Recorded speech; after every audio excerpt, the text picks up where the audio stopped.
Monday. It's a day when we celebrate the resurrection of our Lord Jesus Christ. And we want to thank God that He loved us. And He still loves us up to now.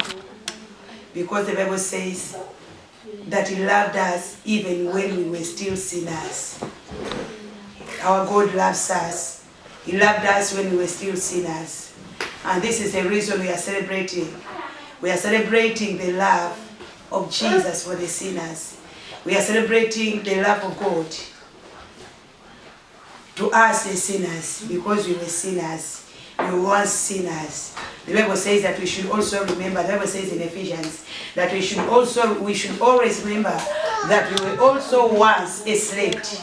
We were also once buried in our sins, but Christ redeemed us. So we want to thank God for this day, because we are celebrating. However much we are still in the lockdown, but our God is not in the lockdown. And our tongues have not been locked down. Amen. So it's the reason we are celebrating today. I want to wish everyone, wherever you are watching us from, wherever you are viewing us from, allow me to say Happy Easter to everyone. This is Pastor Mary Talemwa.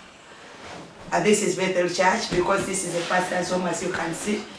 So the pastor's home is the church. Amen. So we want to thank God as Bethelians for again another wonderful day that He has made for us. Hallelujah. Hallelujah. Hallelujah. Accepted to be mocked, accepted to die, when He accepted to shed blood for our sins. So this Easter Monday is a day when we remember our resurrection, the resurrection of our Lord Jesus Christ. They used to teach us those days about those days in primary. They would teach us what Good Friday is. They would teach us what Easter Sunday is. And tomorrow, Monday, is going to be Easter Sunday. They used to teach us what Easter Sunday was. Only that they used to just to tell us without us knowing the meaning. We would just, they would just let us know that it's the day when our Lord Jesus Christ was raised from the dead. But we did not know what this resurrection meant. So we thank God that He has brought us into this life. He has brought us into this light of salvation, where we get to know the real significance and the real meaning of what they used to teach us. Of the resurrection, they used to teach us about. We thank God. So let me go straight out the scriptures. Let me go straight out the scriptures. Service, as you can see, we are in our church. This is our first service. I'm the preacher in the first service. And then our pastor is in the house, Pastor Julius Talemwa, our senior pastor, Bethel Center Church. Anytime will be joining us. And he will be the preacher in the second service. So me, I'm preaching in the first service. Tusoma Bagalatia, Esula Yokutano. I do not have an interpreter, so I'll be interpreting myself as well. Hallelujah. Amen. I'm Mary Talemwa. I bless the Lord for everyone. We love you.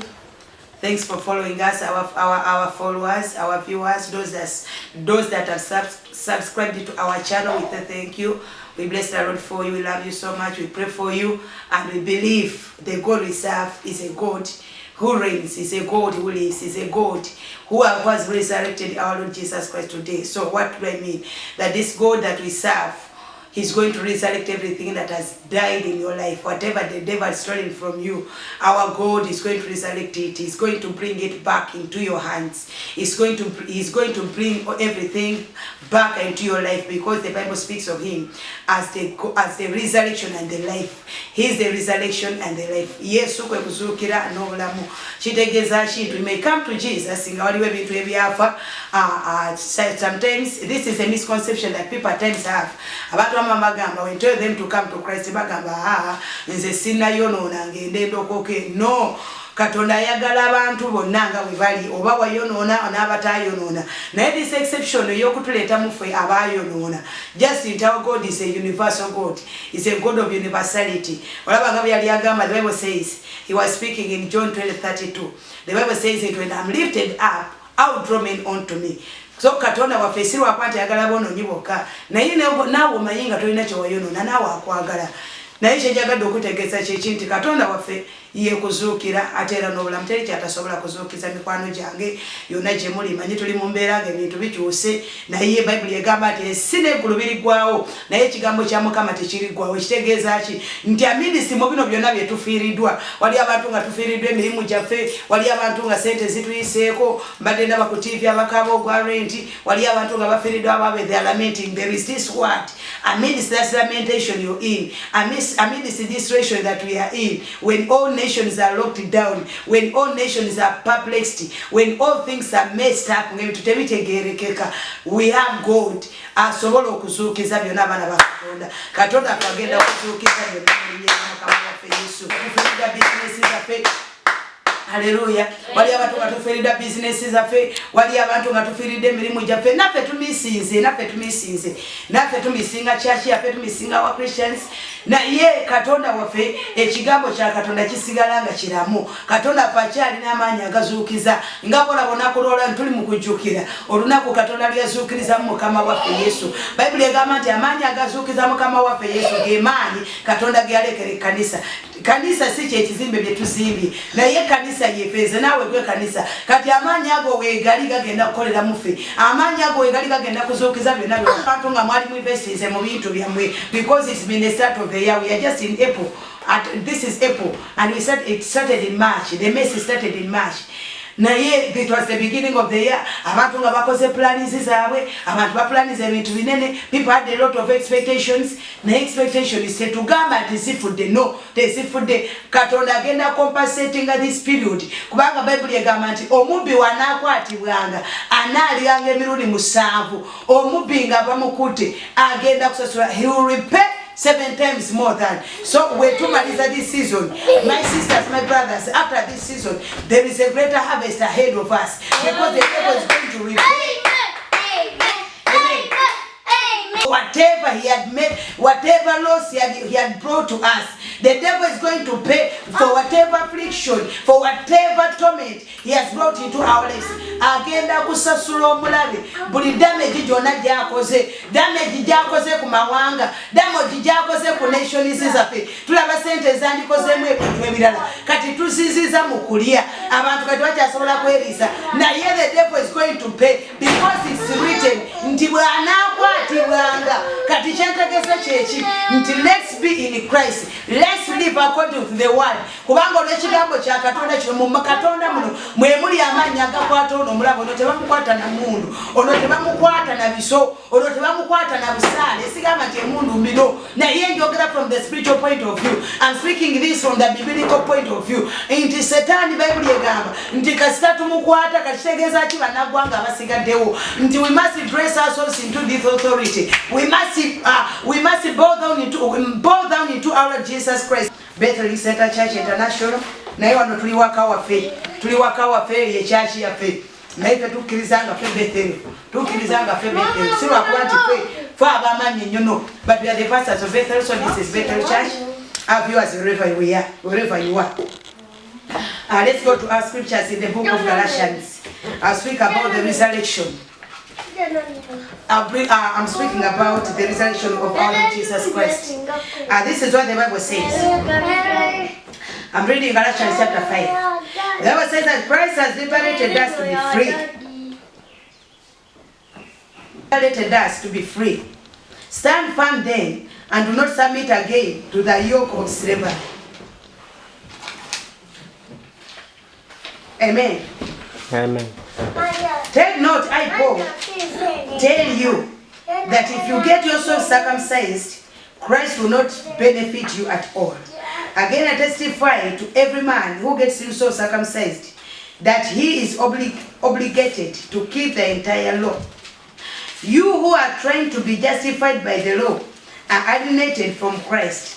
You are falling from the grace.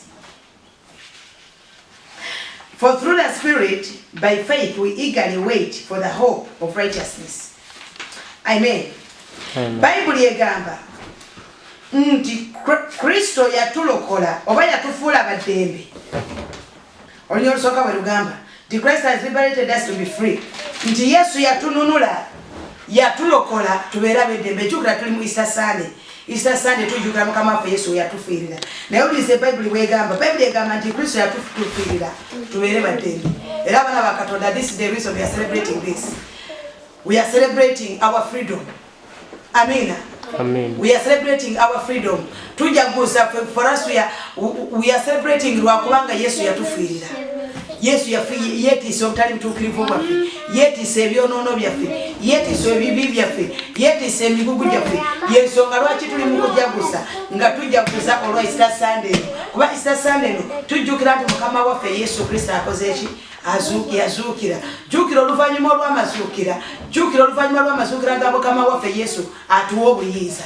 Bible yogera negamba Matayo 28 oli otandikira ku 18 ng'agamba nti mpeereddwa obuyinza.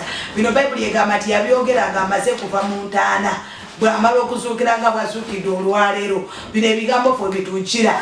N'agamba mugende mubuulire enjiri kati mpeereddwa obuyinza mu ggulu ne mu nsi. Mugende mubuulire enjiri eri amawanga gonna. Era this is the reason as to why I'm preaching to you. Sinnawe nandikusanze. But because of this day, because of this resurrection, is the reason as to why I can share with you this word as I'm sharing it with you. Amen. And I know many people all over the world are sharing the same word of God. But this is our source of authority. This is our basis. This is where we originated from. This is where we got this power from. The power to preach the word of God. Because he said that you go and preach the gospel to all nations and baptizing them into the name of the Father, the Son, and the Holy Spirit. Amen. We are celebrating our liberty. Amina. Abana Katonda atufudde baddembe kubanga ku musalaba agamba nti kiwedde. Ebibi byaffe yamala okubyetika. Ebyonono byaffe Yesu yamala okubyetika. Ntegeera bulungi mukwano gwange kyengenda okwogera. Bible egamba nti Christ has liberated us to be free. Yes, we are told in other words, Paul agamba nti this was God's original intention, or this was God's original plan. He intended that every man should be free. He intended for everybody to be free from diseases, to be free from illnesses, to be free from sicknesses, to be free from everything. Mukama waffe Yesu yatufiirira era abantu bwe tujjukira nti yatufiirira. Naye if we do not stand firm, if we do not stand on this truth, if we do not stand in the word of God, if we do not live the life according to his willingness or to his will, kitegeeza that we can easily submit to the yoke of slavery. Abana ba Katonda Yesu yatununula. Amina. Naye ate kyangu nnyo ne twesanga nga tuzeeyo mu busibe singa tuba tetukoze bitukwanira kukola.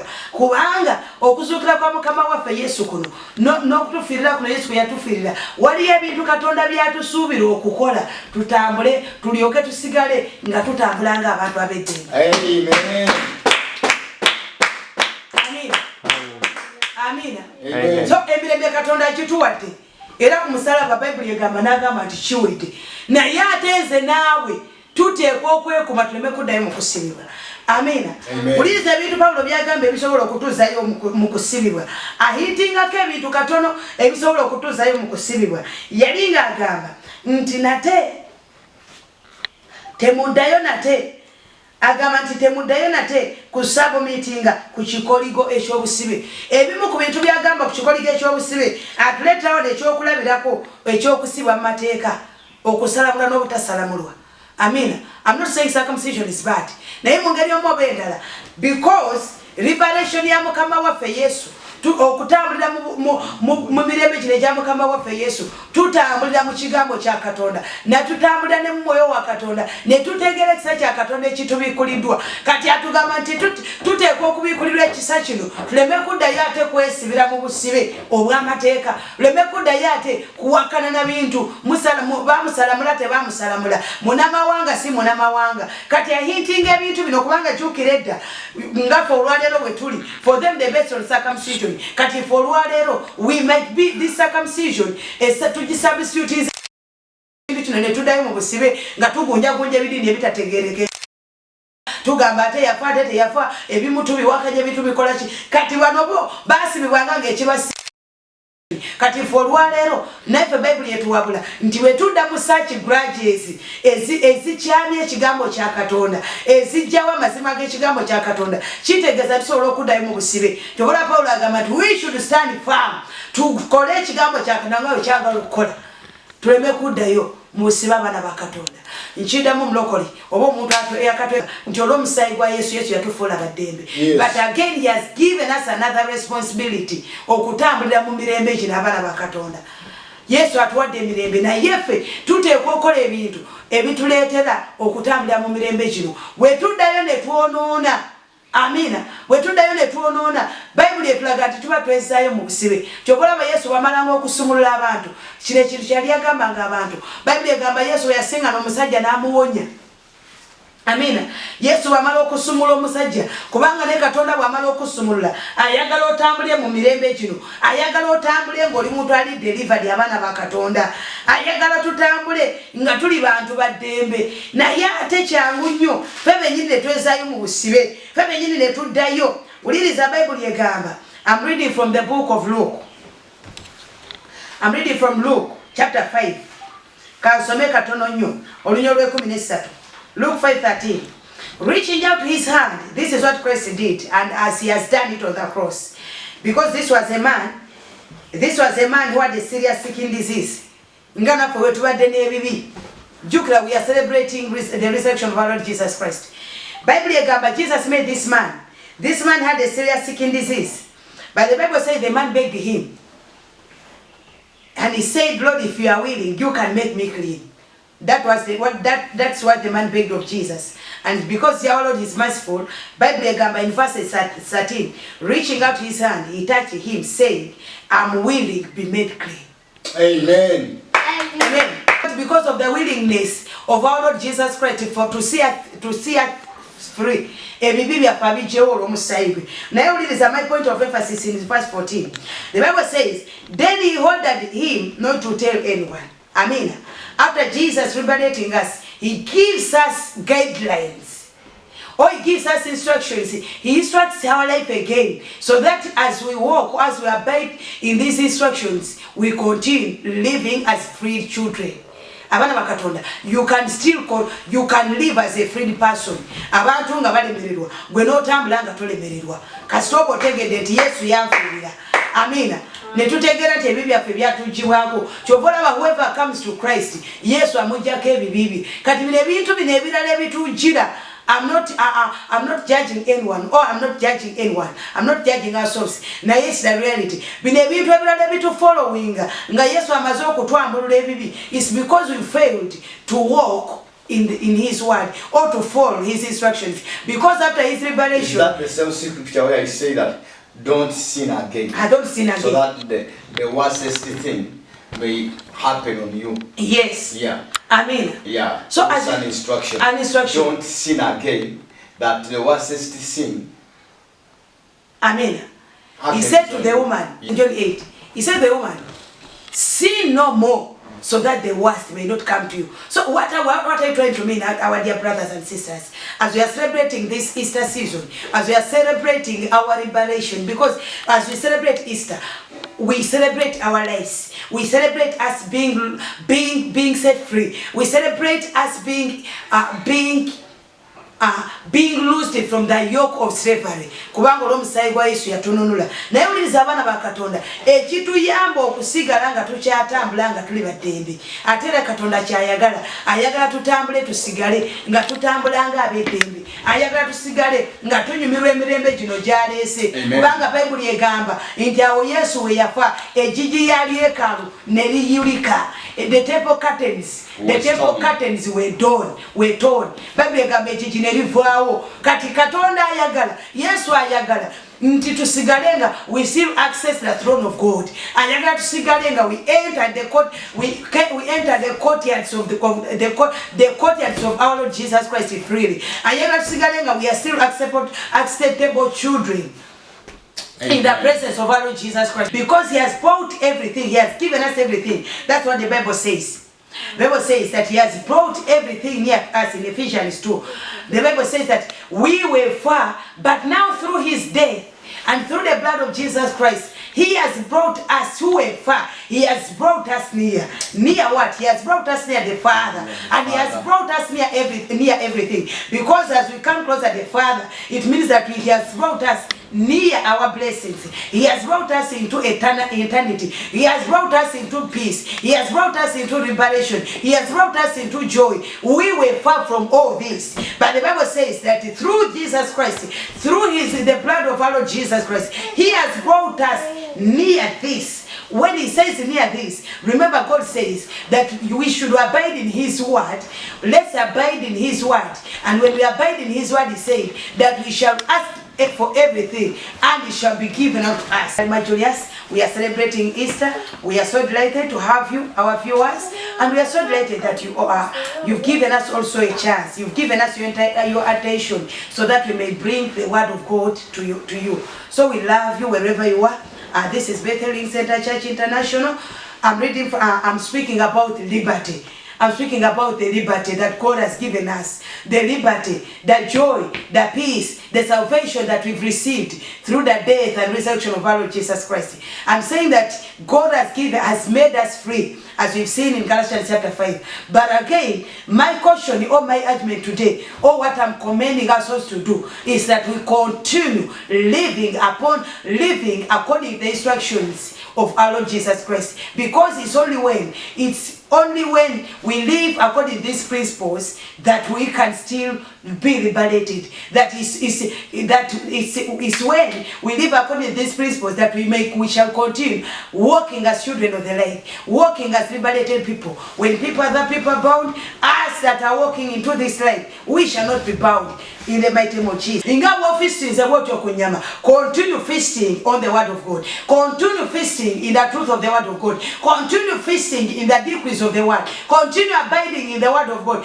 Kubange nyamegenda kutugwa mu lubuto na ye ate singa utufistinga ne kukigambo kya Katonda. Ne twejuka nyanga, ne tujukiranga omutango Yesu gwe yasasula, ne tujukiranga obutamusobya, ne tujukiranga obutava mu kigambo ki, ne tujukira okolanga omusajja ono, ne tutambulira mu kuba eddala lyatu. Kubanga Katonda bw'amala okusumulula abaana ba Katonda, buli muntu Yesu bwe yasisinkananga yamalanga he redirected them. Amen. Tulaba nti Bartimaeus was on the road, but wamala okusinkana Yesu, Jesus changed his way. Bible gabaratandika na mugoberera. Abasajja Yesu yasisinkana. The Peters, the Johns, the Jameses. After meeting Jesus redirected their ways. So abana bakatunda what am I meaning as I wind up? As we celebrate Easter, as we celebrate the ascension of our Lord Jesus Christ, as we celebrate the resurrection of our Lord Jesus Christ, let even our ways be redirected. Amen. So that we follow the way of the cross. Wow. Amen. Kama wafe Yesu tujukire plan ya Katonda, because the plan of God, plan ya Katonda yokuleta kama wafe Yesu. Bible yegamba wali mu John 16 nti omuntu yenna alema okubula naye abeere n'obulamu obutaggwaawo. Amina abana ba Katonda. Fenga tusanyuka kino Katonda aliizeeyo olunaku lwalirabisibwa mu bwakabaka bwe. Ekyo kigenda omusanyusa ng'atulaba ffenna nga tusikira obulamu obutaggwaawo. So our viewers, nze Pastor Mary Talemwa, that's what I'm commending you. Let's redirect our ways. Let our ways be redirected. Let us be molded into new creatures. Let us be molded into new beings. Let us be transformed. Let us be transformed by this power of resurrection. Let our ways be reformed. Abana ba Katonda tukyuke, ebibaddewo byonna leka tubireke, ebyemabega byonna leka tubyerabire. Twala yeddalo be y'abantu b'osonyiwa, twala yeddalo be y'abantu b'oblessinga, twala yeddalo be y'abantu b'oweerera omukisa. Kubanga essanyu lya Katonda temuli mu kulya nnyama. Ffe bino bye tulya ennyama byaffe, bino bye tuli mu kusanyuka byaffe. Naye ekikolera Katonda kwe kulaba ng'abantu bategedde amakulu g'omwana we, amakulu g'okubafiirira. Kati ategeera atya nga tutegedde amakulu?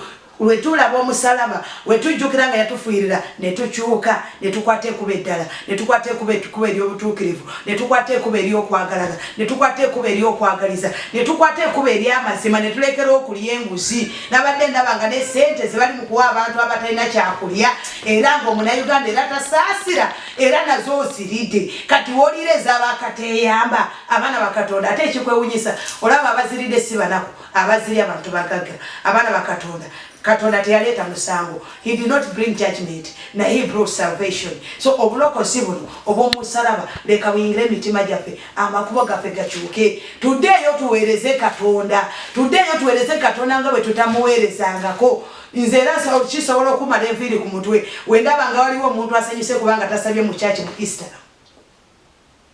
Amina. Ekyo kiba kikwasa ennaku. Era kiba kikwasa ennaku mwe mitima gyaffe tubanga tusanyuka kubanga twawona obuweereza. Then kiba kikwasa Katonda.